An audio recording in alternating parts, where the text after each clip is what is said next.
Fired me for catching a $7 million mistake that would have destroyed our biggest client relationship.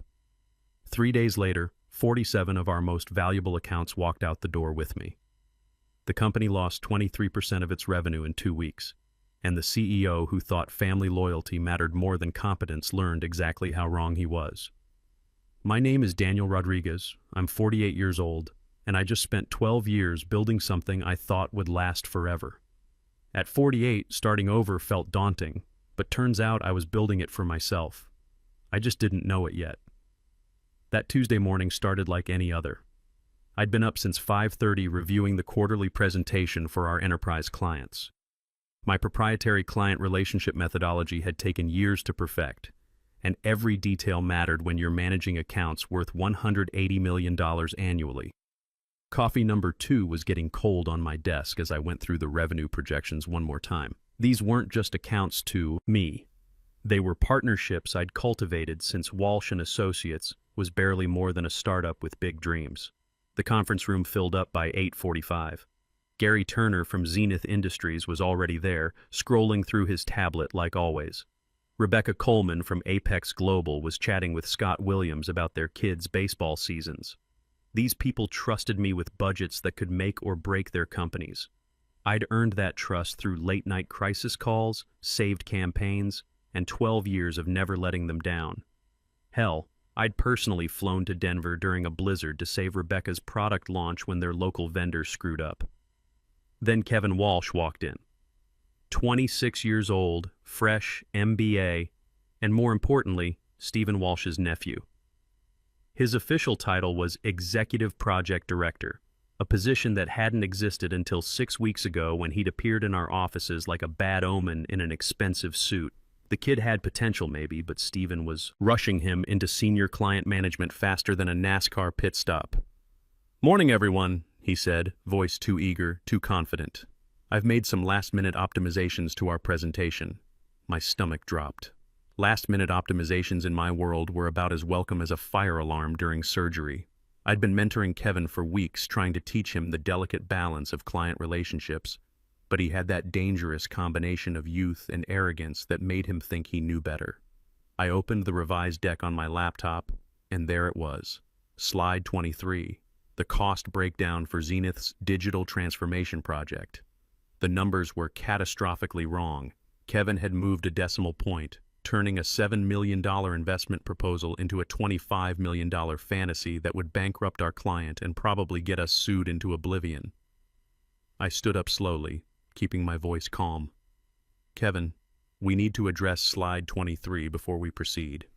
His face flushed red. "I don't see any issues with the financial projections. You're suggesting a $25 million budget allocation for Zenith's quarterly digital spend. The correct figure is $7 million. Gary's head snapped up from his tablet.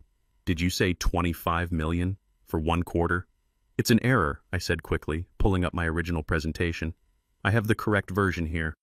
But Kevin's humiliation was turning into anger, and I could see that dangerous mix of embarrassment and entitlement flashing in his eyes.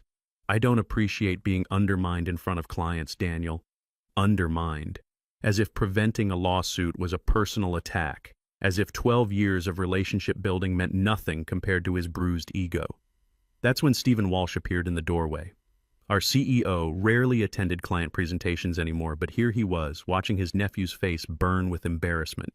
Stephen was 55, had built this company from nothing, and I respected that. But watching him prioritize family over facts was like watching a master carpenter use a hammer to fix a Swiss watch. "Perhaps we should take a 5-minute break," Stephen suggested, his voice carrying that particular tone that meant someone was about to get executed. The clients filed out, but Gary caught my eye and nodded slightly. He knew what had almost happened. They all did. These weren't rookie marketers. They were seasoned executives who could smell disaster from a mile away. Stephen approached me as the room emptied. "Daniel, a word." Kevin lurked behind him, his humiliation morphing into something nastier. I could practically see the wheels turning in his head, already crafting the narrative where I was the villain who'd embarrassed the boss's family. "You handled that poorly," Stephen said, his tone measured but cold. I blinked. I prevented a $7 million miscommunication that could have destroyed our relationship with our biggest client. You embarrassed a member of my leadership team. I protected our client relationships and our company's reputation. That's what you pay me to do." His smile was winter cold, and I realized this conversation wasn't about the mistake at all. "Did you? Because from where I'm standing, it looks like you're having trouble adapting to our evolving leadership structure." That's when I knew. It didn't matter that I'd saved the company from disaster. It didn't matter that I'd spent 12 years building these relationships from nothing, that I'd personally trained Kevin on client management protocols he'd apparently ignored. What mattered was that I'd made his nephew look incompetent in front of people who controlled our biggest revenue streams. The meeting resumed with my original numbers. The clients signed off on everything, but the atmosphere had shifted like a storm rolling in. Kevin sat silent, taking notes with vicious pen strokes. Stephen stayed for the entire presentation, something he'd never done before, his presence a dark cloud in my peripheral vision. As the clients left, Gary lingered near the conference room door. "Daniel," he said quietly, glancing around to make sure we weren't overheard. "That was a close call. If we'd signed off on those numbers," he shook his head. "I've been in this business 20 years. I know what a $25 million quarterly budget looks like, and it sure as hell isn't what we discussed in planning." He paused, then looked directly at me. "Watch your back." But I was already watching. What I didn't know was that my back was already against the wall, and the knife was already falling. The rest of the day felt surreal. Normal Tuesday energy, deadlines, coffee runs, the persistent hum of productivity I'd orchestrated for years. My team of 15 was buzzing with their usual efficiency, but something fundamental had shifted in the corporate ecosystem. The air tasted different, metallic, like blood before you realize you've bitten your tongue. I spent the afternoon doing what I always did, managing crisis situations, reviewing campaign, performance, mentoring my junior staff. But every interaction felt loaded with new meaning. When Lisa Brooks asked about the Q4 budget allocation, I found myself wondering if I'd be around to see Q4. When Jason Brooks brought me his creative concepts for the Sterling Industries rebrand, I caught myself thinking about who would approve them if I wasn't here. Around 3 p.m., Kevin walked past my office. He didn't look in, didn't acknowledge me, but I could feel the smugness radiating off him like heat from asphalt. 26 years old, and he thought he'd won some kind of victory. The kid had no idea what he'd actually started. I'd been in corporate America for 25 years, started as a junior account coordinator when I was 23. I'd seen companies rise and fall, watched talented people get crushed by politics, witnessed nepotism destroy billion-dollar businesses. But I'd survived it all by being indispensable, by building relationships that transcended corporate structure. What Kevin and Stephen didn't understand was that those relationships weren't owned by Walsh and Associates, they were owned by me. At 4:30, my assistant Vera knocked on my doorframe. She'd been with me for 6 years, knew my schedule better than I did, and had that particular look on her face that meant trouble. "Daniel," she said quietly, glancing over her shoulder. "HR called. They want to see you. Now." I felt my chest tighten, but I kept my voice steady. "Did they say what about?" "Organizational compatibility." Her eyes were sympathetic. "I'm sorry. Organizational compatibility. Corporate speak for you're about to get fired." I saved every file I was working on, backed up my client folders to my personal cloud, technically against company policy, but I'd learned long ago that policy was for people who didn't see the knife coming. My client relationship database, my proprietary sales methodology, 12 years of carefully documented interactions and strategies, all of it uploaded to my secure personal server. "Vera," I said, standing up, "if anyone asks where I am, I'll handle it," she said, and I could see she already knew how this was going to end. The walk to HR felt both endless and too short. Walsh's offices sprawled across the 42nd floor, all glass and steel and modern art that cost more than most people's houses. I'd helped choose this space, fought for the open floor plan that encouraged collaboration, insisted on the client lounges that made million-dollar deals feel like coffee with friends. Michelle Foster sat behind her desk like an executioner who'd rather be anywhere else. Stephen Walsh occupied the chair beside her, hands folded, wedding ring catching the late afternoon light streaming through the floor-to-ceiling windows. "Daniel, please sit," Michelle said in that particular HR tone, professionally sympathetic, legally bulletproof. I'd heard her use it before when they'd laid off the accounting department after the merger. Stephen spoke first. We've had some first concerns raised about your leadership style. My leadership style? I kept my voice level, drawing on 25 years of managing difficult conversations, the style that's maintained 98% client retention over 12 consecutive years. Your inability to collaborate with new team members, Michelle read from her notes, not meeting my eyes. Multiple reports of creating a hostile work environment for junior executives, resistance to evolving leadership structures. Multiple reports. I almost laughed. From whom? The junior executive who'd nearly cost us $7 million this morning? The one I'd been mentoring for weeks, trying to teach the fundamentals of client management? This isn't about this morning, Stephen said, but we all knew it was. His nephew's humiliation hung in the air between us like smoke. We've decided to terminate your employment, effective immediately, Michelle announced, her voice carrying the rehearsed quality of someone who'd done this dance before. Security will escort you to collect your belongings. Even though I'd seen it coming, the words hit like a physical blow. 25 years in this industry, 12 of them building Walsh and Associates from a mid-tier agency into an industry powerhouse. On what grounds? At-will employment, no cause required. Michelle shuffled papers, avoiding eye contact. You'll receive 2 weeks severance, continuation of health benefits through the month.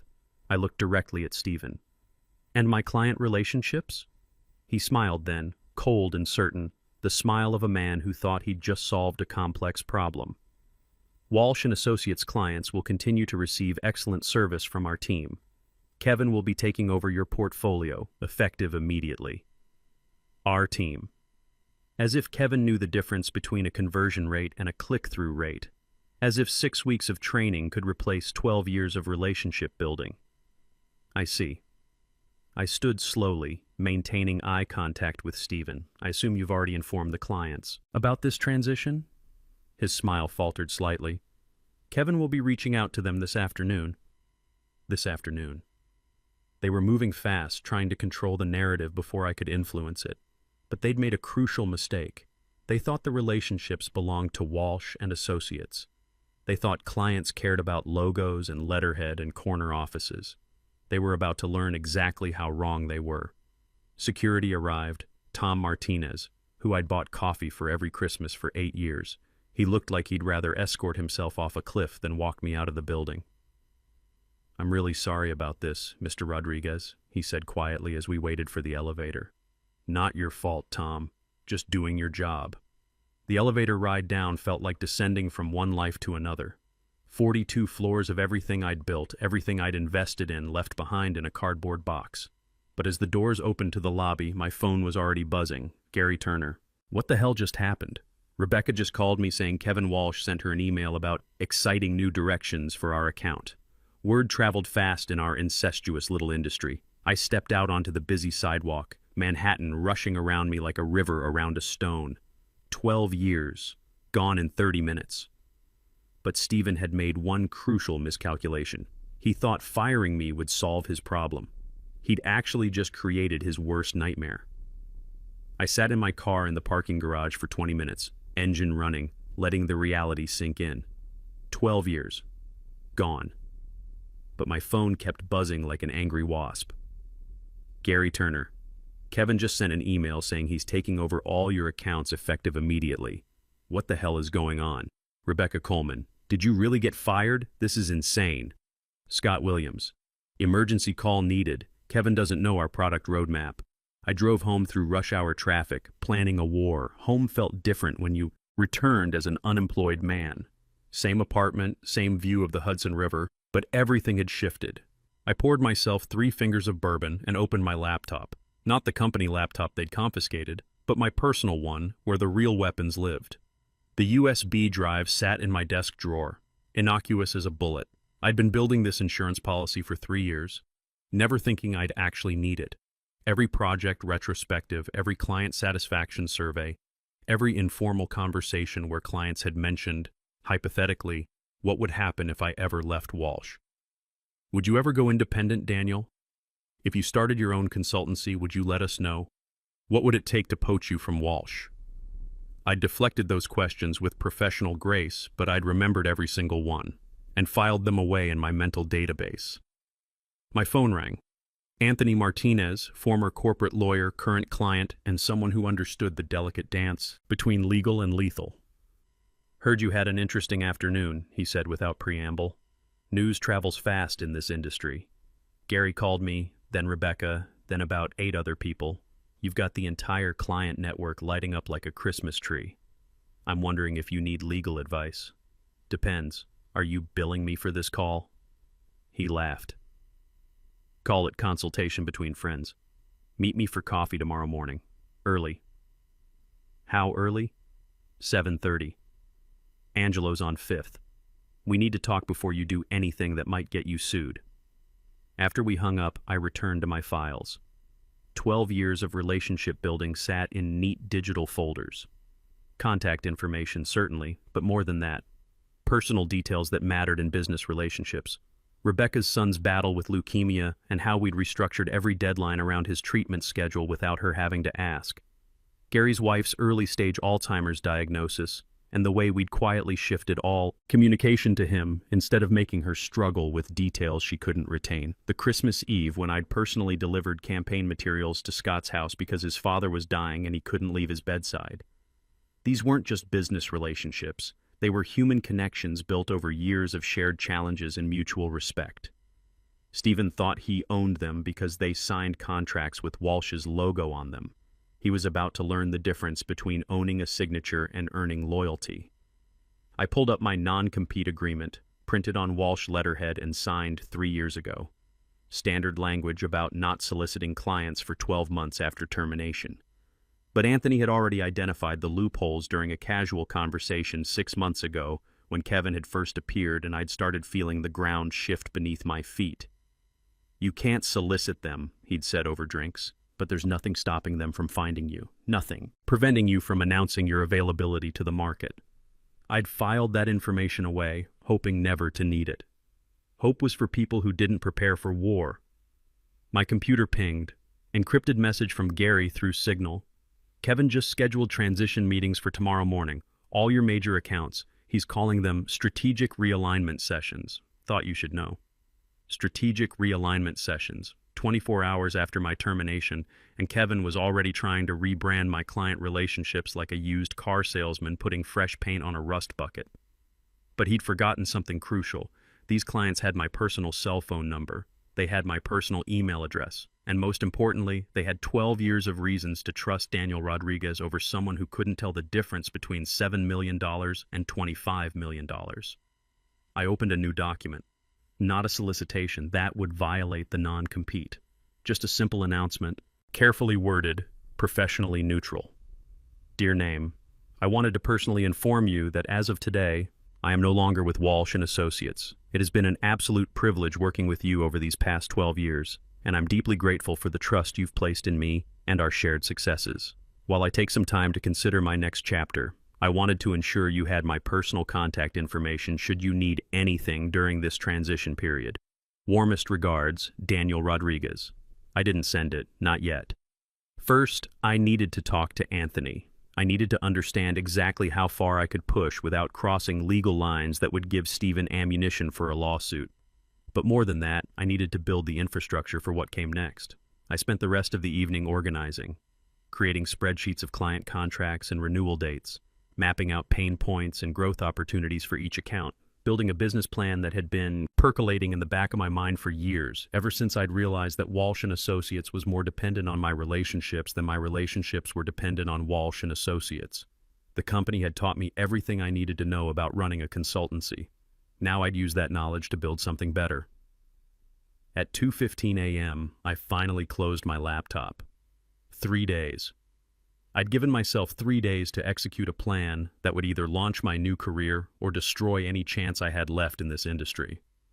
But as I lay in bed staring at the ceiling, I kept thinking about Stephen's cold smile when he'd said Kevin would be taking over my portfolio. That absolute certainty that he'd solved his Daniel Rodriguez problem. He had no idea what he'd just unleashed. The USB drive sat on my nightstand, harmless as a sleeping snake. Tomorrow I'd meet with Anthony. Tomorrow I'd begin to wake it up. Tonight, I planned. And every plan started with the same beautiful truth that I'd learned over 25 years in this business. Clients don't hire companies, they hire people. Stephen Walsh was about to get a masterclass in that fundamental principle. Day one began with purpose.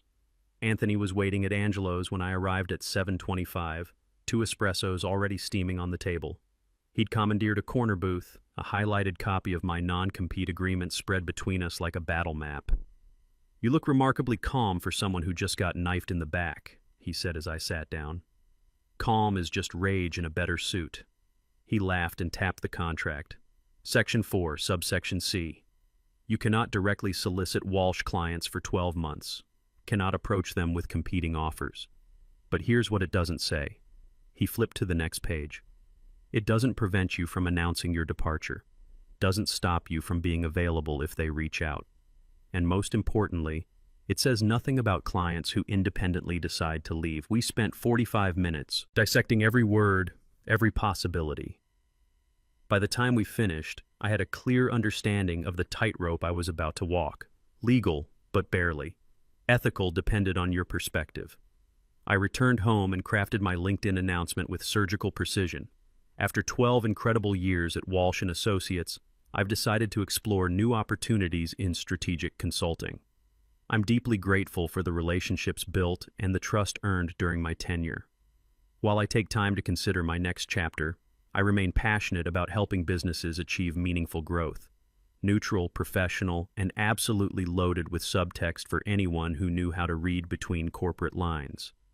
I posted it at 11:47 a.m. when I knew the industry would be taking their pre-lunch social media break. The response was immediate. Gary Turner, just saw your update. Can we talk? Rebecca Coleman. What the hell happened? Call me. Scott Williams. Coffee this afternoon? Patricia Santos from Stellar Technologies. Heard through the grapevine. Very interested in catching up. By 3 p.m., I'd fielded 12 phone calls. Each followed the same pattern. Shock at my departure, fishing for details, then the crucial question. So what are your plans? Still figuring that out, I'd say. But I know I want to continue working with people who value genuine partnership and attention to detail. I wasn't soliciting. I was existing. And if they chose to read meaning into that existence, well, that was their prerogative. The most interesting call came from Patricia Santos. She didn't bother with small talk. Kevin Walsh just sent me an email about taking over our account, she said. He misspelled our company name, twice, and he seems to think we manufacture software instead of medical devices. I said nothing, but I could hear her frustration building. Daniel, I'm not asking you to say anything. I know you legally can't. But if you happen to start something new, something that values competence over connections. She paused. I'd be very interested in hearing about it. I appreciate your friendship, Patricia. It's meant everything to me over these years. Friendship. Right. Well, friends keep in touch, don't they? Day 2 brought acceleration. Kevin's transition meetings were apparently going about as well as expected. My phone buzzed constantly with updates from clients experiencing his unique management style. He asked if we wanted to pivot to a more youth-focused strategy, texted Jennifer Clark from TechFlow Solutions. We're a B2B enterprise software company. Our average client is 52. From Ray Martinez at Industrial Dynamics, he suggested we should consider influencer marketing. We manufacture industrial drilling equipment. But the message that made me actually laugh out loud was from Gary. Emergency situation. Kevin forgot to submit our contract renewal. It was due yesterday. Legal says we're technically free agents right now. Please tell me you still have copies of our negotiated terms. I did have copies. Of course I did. 12 years of meticulous documentation. I texted back, happy to help, coffee at 2 p.m. We met at a neutral location downtown. Gary looked exhausted, stress written across his face like a roadmap to disaster. He doesn't even understand our business model, Gary said without preamble. Spent 20 minutes in our meeting explaining why we should consider subscription pricing. We're a manufacturing company, Daniel. We make physical products. I slid a folder across the table containing every contract detail, every negotiated amendment from the past 3 years. You're saving my ass again, he said, flipping through the documents. That's what partnerships are about. He looked up sharply at my word choice. Partnerships. Yeah, that's what we had, wasn't it? Not vendor relationships. Partnerships. I sipped my coffee. I'm exploring some new approaches to client service, more personalized attention, the kind of focus that ensures important deadlines don't get overlooked. Daniel, he said carefully, hypothetically speaking, if someone with your expertise were to start an independent consultancy, hypothetically, that someone would prioritize working with established companies who value long-term relationships over cost-cutting measures. We talked for another hour, dancing around the obvious conclusion neither of us could say directly. Day 3 was the crescendo. I'd scheduled a video conference call at 10 a.m. with what I privately called the Coalition, 9 clients who'd independently reached out requesting a group discussion about industry best practices during transitional periods. The video grid filled with familiar faces: Gary Turner, Rebecca Coleman, Scott Williams, Patricia Santos, and 5 other CEOs representing a combined $127 million in annual consulting spend. Rebecca took charge. We've been comparing notes about recent service changes in the industry. There seems to be a gap developing between what clients need and what some agencies are providing. Scott Williams jumped in. We're looking for strategic guidance about alternative consulting arrangements. Someone who understands our businesses at a granular level. This was the moment. I could play it safe or trust 12 years of relationship building. When evaluating consulting partners, I said carefully, I'd recommend prioritizing demonstrated expertise over institutional credentials. Look for someone who's invested in your success, not just their billable hours. Patricia leaned forward on her screen. And where would we find someone like that? I smiled. Sometimes the best opportunities emerge from unexpected market changes. The call lasted 90 minutes. By the end, all 9 companies had committed to exploring alternative consulting arrangements as soon as contractually feasible. Combined with individual conversations over the previous 2 days, I had 47 verbal commitments, 47 major accounts worth approximately $180 million annually, ready to follow me wherever I went. That afternoon, Walsh and Associates sent out a panicked email blast to all remaining clients. We're excited to announce Kevin Walsh's promotion to Senior Vice President of Strategic Client Relations, effective immediately. They'd promoted him again. After 3 days of absolute disasters, they'd actually doubled down on the nepotism. My phone exploded. The final holdouts, pushed over the edge by this ultimate insult to their intelligence. The count climbed to 47 confirmed departures by 6 p.m. Stephen Walsh called at 7:23 p.m. Mr. Rodriguez. His voice was controlled, but I could hear the cracks underneath. Stephen, I hear congratulations are in order for Kevin's promotion. Silence. Then, you've orchestrated this, deliberately sabotaged our client relationships. I've done nothing but respond when former colleagues reached out for advice. If your clients choose to work with consultants who understand their businesses, that's basic market dynamics. We'll sue you for breach of non-compete. Try it. Sue me for existing. Sue me for being available when clients independently decided your service model wasn't meeting their needs anymore. More silence. I could practically hear him calculating, looking for leverage he didn't have. What do you want? He finally asked. I don't want anything from you, Stephen. I already have everything I need. The board is demanding answers. Our revenue projections are destroyed. You fired the person who built those relationships. You promoted incompetence over expertise. Actions have consequences. After I hung up, I sat back and smiled. 3 days, exactly as promised. 6 weeks later, I signed the incorporation papers for Rodriguez Strategic Consulting. We'd secured proper office space, hired 12 exceptional professionals who'd left various agencies for the opportunity to build something better. The morning Patricia Santos arrived for our first official strategy session as an independent firm, she paused in the doorway of our conference room. You know what the difference is between this and Walsh, she said. You never saw us as accounts to manage. You saw us as businesses to grow, problems to solve, partnerships to nurture. She was right. That was exactly the difference. 2 months later, Walsh and Associates announced they were restructuring to focus on emerging market opportunities. Corporate speak for we lost so many major clients that we can't afford our current overhead. Stephen Walsh had stepped down as CEO, citing a desire to pursue new challenges. Kevin Walsh had lasted 6 weeks as Senior VP before quietly departing to explore opportunities in family business development. Some people called what I did revenge. I called it market correction. 12 years of relationship building doesn't disappear because someone changes the letterhead. Trust transfers with the person who earned it. At 48, starting, Rodriguez's strategic consulting wasn't just professional vindication. It was proof that experience and integrity still mattered in a world increasingly dominated by connections over competence. Stephen Walsh thought he was solving a personnel problem when he fired me.